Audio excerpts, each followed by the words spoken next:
Šobrīd dodamies savā pirmajā ceļojumā ar tuktuku, jeb čukčuku, no viesnīcas uz dzelzceļa staciju. Šis ir pirmais mūsu brauciens šajā lieliskajā aparātā. Mēs nolīgām šo te kungu, kas sēž man tieši priekšā, par 250 rūpijām, kurš mūs aizvedīs uz dzelzceļa staciju, kas atrodas apmēram 15 km attālumā no vietas, kurās mēs dzīvojām. Tas laikam skaitās diezgan daudz, bet mums ir lielas somas. Somas aizmugurē. Arī. Čau. Un tā nu mēs dodamies. Ieliņas diezgan šauras ar visādiem guļošiem polisteniku brītņiem, bet tas nekas. Mēs dodamies uz priekšu. Maritē ir ievērojami labāk. Viņa jau smaida. Un dejo. Tā kā dzīve iet uz priekšu. Beidzot sāties atvaļinājums, jā, brīnišķīgi.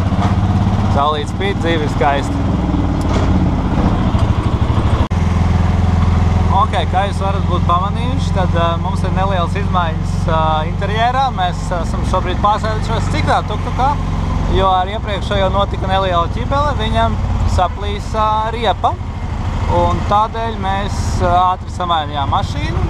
Šobrīd es domāju, ka mēs pārkāpjam noteikumus un braucam kaut kur pilnīgi pat dubultajām, nepārtrauktajām līnijām, bet tas jau neviens neuztrauc.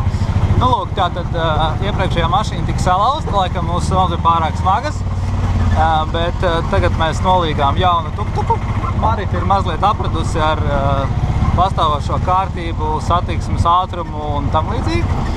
Un vairs nespiedz sajūsmā pie tā, kā mēs pārvietojamies pa šaurajām īsi ieliņām.